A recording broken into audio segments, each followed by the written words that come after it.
Members, we have a quorum. I now call to order the meeting. First of all, apology. Now, I have queued up to ask questions at the Constitutional Affairs Panel meeting next door. It was supposed to be my turn, but two other members came in, so I didn't get a chance to ask questions, so I came in a bit late. My apology. Now, coming back to this meeting. First of all, the minutes of the meeting held on the 13th of January 2015. The minutes were forwarded to members. We have not received any proposals for amendments. So, members, can we confirm the minutes, please? No questions? Okay, thank you. Item 2 on the agenda. We now proceed to the discussion of the United Nations Sanctions Somalia Amendment Regulation. It's an extension, actually. It shouldn't take long.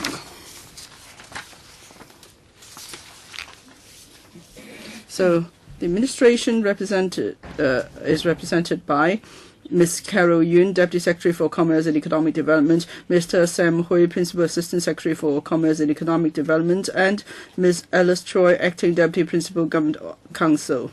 Ms. Yun, can you please take us through this Somalia sanctions regulation? Thank you. Thank you, Madam Chair. This meeting is on implementing the United Nations Security Council's resolutions on sanctions. In accordance with CAP 537, the United Sanctions Ordinance, the Chief Executive is to give effective instructions from the Ministry of Foreign Affairs to impose sanctions on Somalia. On the 16th of January 2015, the United Nations Sanctions Somalia Amendment Regulation 2015 was gazetted, and it came into operation on the same day. This is in accordance with instructions from the Ministry of Foreign Affairs. Now, Somalia is situated in Eastern Africa. Starting from 1992, the UNSC started imposing sanctions on Somalia, including travel ban, weapons ban, and so on. And then on the 24th of October 2014, the UNSC passed a new resolution on the sanctions in relation to Somalia, and we are acting in accordance with the instructions from the Ministry of Foreign Affairs to give effect to UNSCR 2182, and that's why we have this amendment regulation. On trade between Hong Kong and Somalia, the volume is not substantial. We are 138th in terms of a trading partner of Somalia, about $130 million in trade amount. So the sanctions should have little impact on Hong Kong. Now, perhaps Mr. Hui could take you through the regulation itself. Thank you, Ms. Yun. Do you want to go to clause by clause now? Well, I just gave you the background. Madam Chair, if you agree, we could go to the regulation itself. First, can I ask members if you have any questions? Actually, I have questions myself. Annex F. I saw some figures. I'd like Ms. Yun to clarify. First, paragraph 4. Our trade value with Somalia: exports 101.4 million, imports 33.5 million Hong Kong dollars. That's all.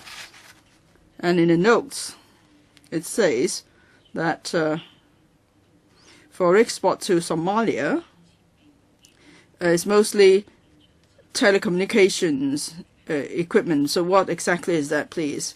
Old second-hand mobile phones or what? That's the first question. Second question, paragraph 4. There's mention of a trade between the mainland and Somalia.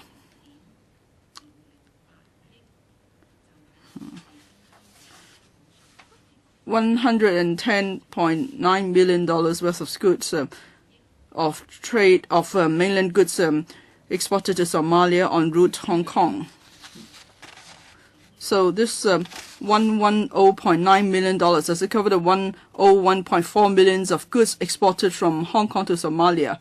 So in other words, is it the case that for the $101.4 million worth of export to Somalia is mostly to do with reshipment from the mainland to Somalia? So there are just a few $100,000 worth of goods actually exported from Hong Kong, in other words. Now for goods exported to Somalia, as the chairperson pointed out, it's mostly reshipment or re-export. Hong Kong does not have our own manufactured goods exported to Somalia. On telecommunications equipment, we do not have the breakdown information at hand, but we could provide it after the meeting on the breakdown on telecommunication equipment. Okay, the $101.4 million worth of trade value exported from Hong Kong to Somalia, and then you subtract the re-export, that means there's just about $600,000 worth of goods exported from Hong Kong, actually. So the impact is really minimal. But then another question is, for the $100 million worth of re-exports to Somalia, if there are goods not actually allowed, how do we trace that? That is, if there's re-export through Hong Kong, it could not be traced in Hong Kong, but then eventually the goods are intercepted, and then would Hong Kong be deemed to have contravened international sanctions then? For goods exported through Hong Kong, the Customs and Excise Department might do surprise checks, or perhaps there could be intelligence sharing among international law enforcement agencies. And so we may, the Customs and Excise Department may check on goods and see if there is any contravention involved. For the Somalia regulation in question, the goods banned is not goods traded between Hong Kong and Somalia, actually. So in our own export figures, what we see, let's say if we're talking about strategic commodities export from 2010 to 2014 October, the Trade Department has not issued any permits for the export of strategic commodities to Somalia, and also the trade volume being so minimal, we believe there won't be any substantial impact on Hong Kong. Well, my question actually is to pick up on what we said at the last meeting. Mr. Leung Sing asked a question at the last meeting. It was something similar. That is, of course, we're not a signatory party to the international treaty, but in fulfilling our international obligations through domestic legislation, have we ever found any cases of contravention? Now, let's say if it's export directly from Hong Kong, or say there are permanent Hong Kong residents breaching the law within Hong Kong, that's one category. And another category is that when re-export is involved, have we ever detected any breaches? And if so, how do we trace responsibilities? Let's say if in Hong Kong, the Customs and Excise Department is doing its job properly, and it's detected certain case, and then it may, of course, trace through the trading company involved, and then maybe the case would be notified to the central authorities and tell them there is this re-export case which is a contravention. So if there are such cases, I'd like the administration to tell us about them. And if in the past there have never been such cases, well, what if then, if there are such cases, what is the notification mechanism between the central authorities and Hong Kong? This last time, Mr. Leung Sing and I looked at some examples. We asked some questions, but you did not give any response yet. So perhaps you could give a response in one go. Oh, they did respond.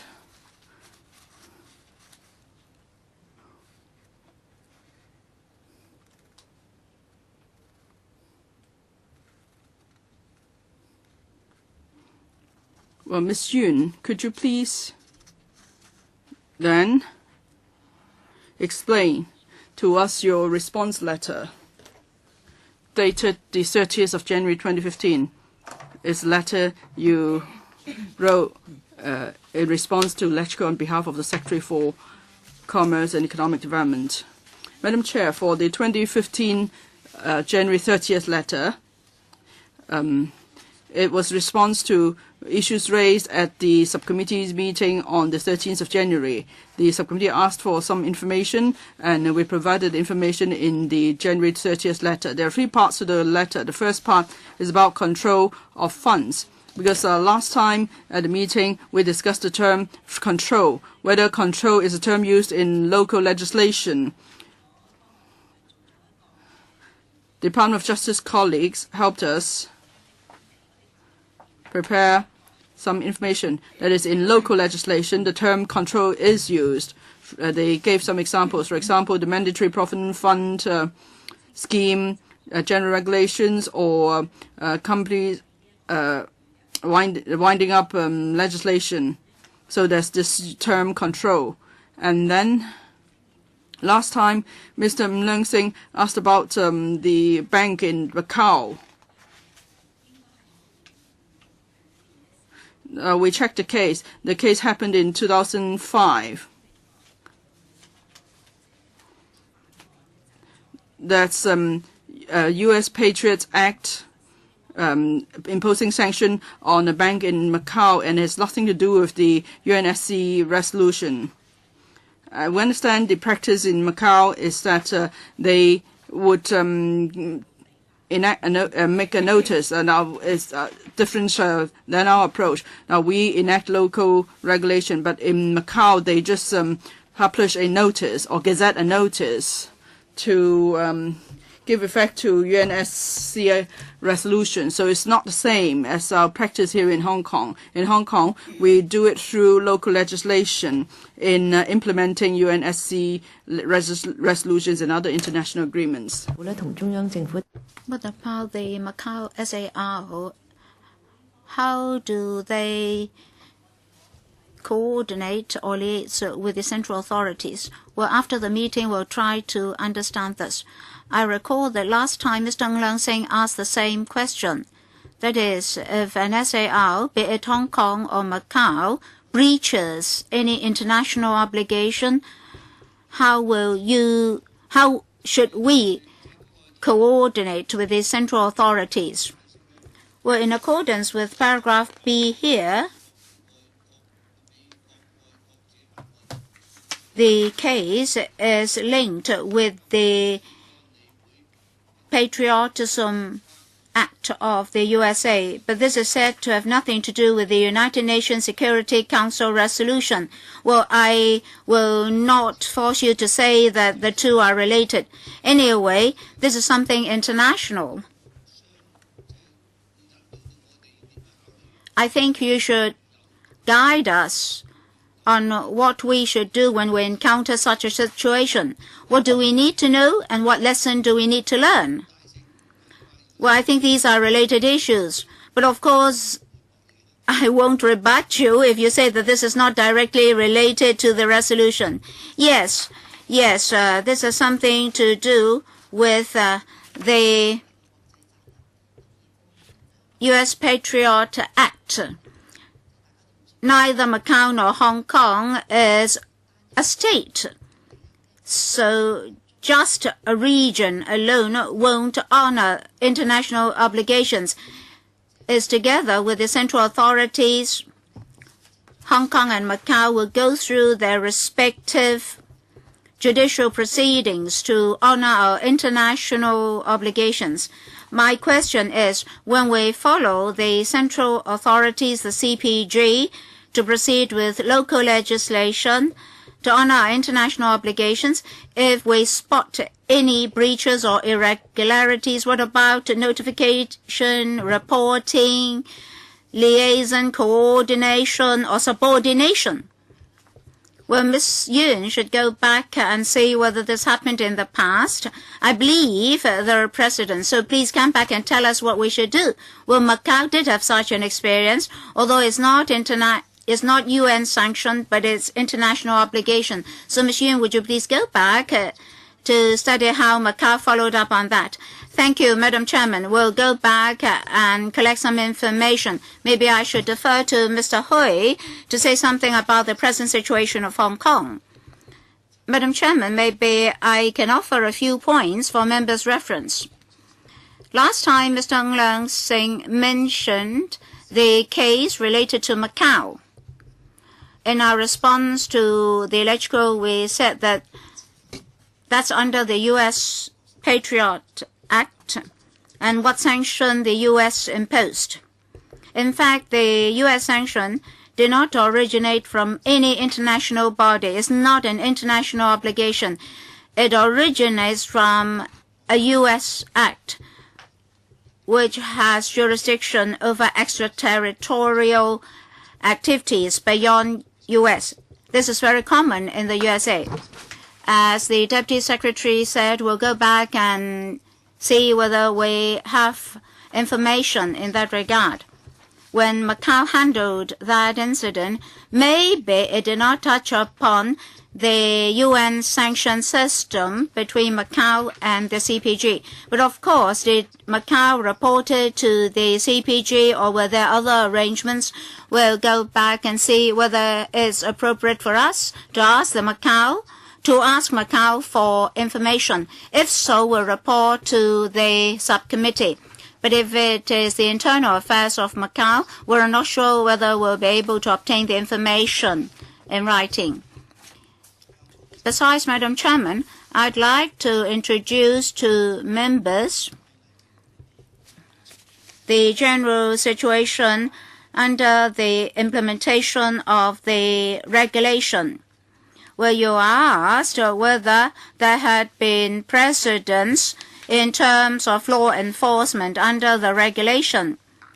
Well, if you're talking about law enforcement action under the regulation eventually leading to prosecution or other mandatory action, as far as our record shows, there's no such precedent, no such action. But that doesn't mean that it's not necessary to enforce the law under the regulation.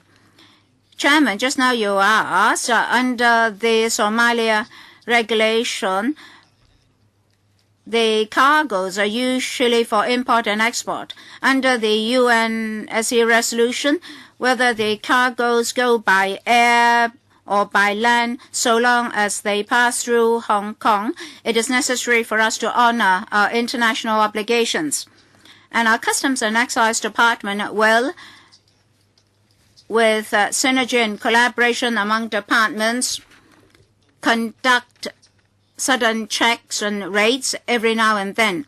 If we know that re-exporters or the consignor is closely related to those bodies sanctioned by the UN, the CNE department will particularly try to see whether those cargoes are banned cargoes. But of course, intelligence collection and sudden raids do occur every now and then, but for the time being, we have not launched any law enforcement action. Thank you. Any more follow-up questions? If not, I'd like to invite Mr. Hui to take us through clause-by-clause scrutiny. We have a number of versions here. One is the marked-up copy, and the other one is the big letter version, which suits people of our age. So that's NXE. Mr. Hui? Thank you, Madam Chairman. If members so agree, I'll use NXE as the basis to introduce to you what aspects are covered by the amendment regulation. Well, in fact, this amendment regulation is rather simple. In the original regulation, we've corresponding provisions which have a time limit. Upon the expiry of the time limit, the validity of such provisions will also expire, and under the UNSC resolution, we have to include those provisions in the regulation. So roughly, the provisions are not too much different from the original provisions. May I invite members to go to Article 5 first. This doesn't originate from the UNSCR. This originates from what we mentioned last time in relation to a new drafting practice for the UNSC resolutions. Will change the Chinese version to 擁有的或控制. This is basically in line with the changes that we've made in the past to UNSC resolutions. In our January response to members, we also set out the same explanation. Well, for the English version, it is pages 11 to 12 of the big letter version. Legal advisor, thank you, Madam Chairman. I understand, and the Bureau also answers in the reply that the major difference is to change 持有 to 控制 in the Chinese version. In English, at the moment is controlled by, previously is held by. So in future, if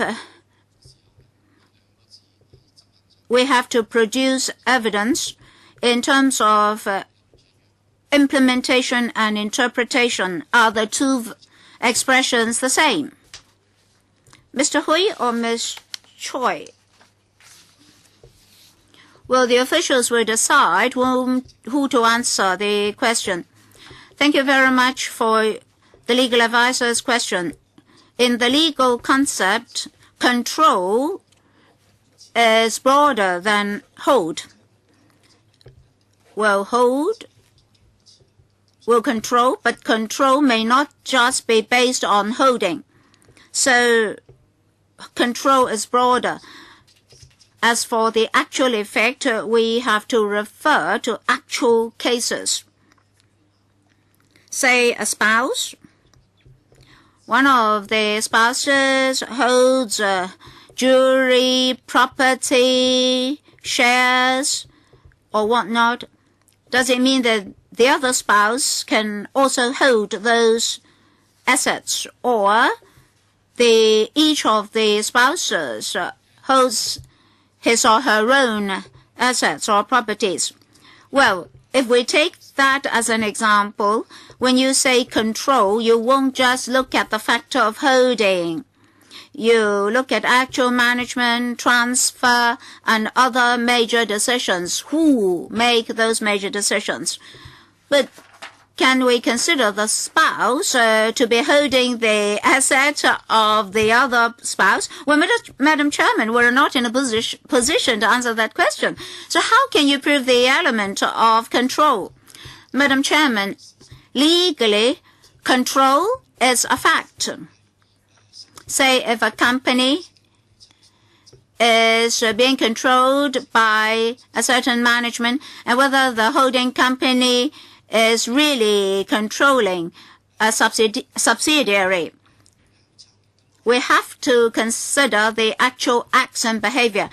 Take, for example, the stock holding, the distribution of shares, the method of making major decisions, and how past major decisions were made, etc., etc. So we have to refer to the facts. You cannot just look at the relationship to decide whether or not there is the factor of control. Well, I understand that for companies, they have articles of association and memorandum of association. But what about individuals? You cannot prove holding, right? Well, Madam Chairman, you cannot just simplify the concept into a relationship. That is, the relationship cannot explain whether or not there is a holding or control. So we have to look at the personal assets. Please continue. Members, let's continue. The remaining amendment is in part 3. Is it page 16? Part 3. L is provision L to replace the original K. That is part 3, section 9, on page 19 of the English version. For Somalia, to provide the Somalian government, federal government of Somalia, to have more autonomy to obtain certain materials to maintain the internal safety or security of Somalia. Here is some degree of leniency. So some materials are not, or some goods are not covered by the sanction provision. It is L in section 9, and then section I, subsection I in section 8, and also 10E, bracket 1 and bracket 2. They originate from the same amendment. Well, this is to cover the latest resolution of the UNSC. It is bracket L of section 8 and bracket I of section 9. Well, here something is mentioned about the security forces of the federal government of Somalia. So is this federal government of Somalia a stable government already?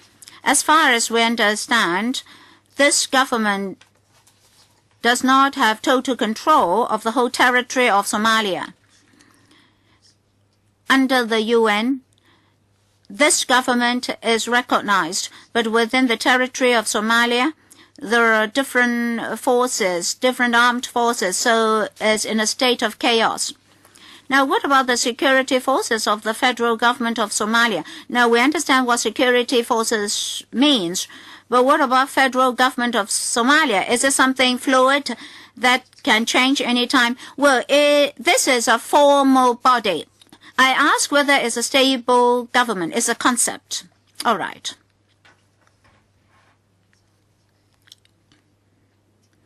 All right, section 9, section 10. Any questions? If not, please continue. The next amendment is section 32, the last section, duration. According to the UNSC resolution on Somalia, the special arrangements have a duration. The validity expires at midnight on the 30th of October 2015. So this amendment is to reflect that. All right. I don't think we have any question about duration. Is that the international date or Hong Kong date? Local date? Is it Geneva time or Hong Kong time or GMT time? From the law enforcement point of view, this is Hong Kong time. So the time difference does not matter because the Hong Kong Customs and Excise Department, of course, follows Hong Kong time in law enforcement. But maybe at the moment you intercepted goods, maybe it depends on where it is. Maybe it's in open sea. Of course, law enforcement must be within the territory of Hong Kong because this is local legislation, right? Okay, further questions, please? No? So we have quickly finished the scrutiny of the regulation. Ms. Yun, can you tell us whether there have been any incidents, and if there have been incidents, how did we collaborate with the central authorities? Please provide a paper on that. Thank you very much.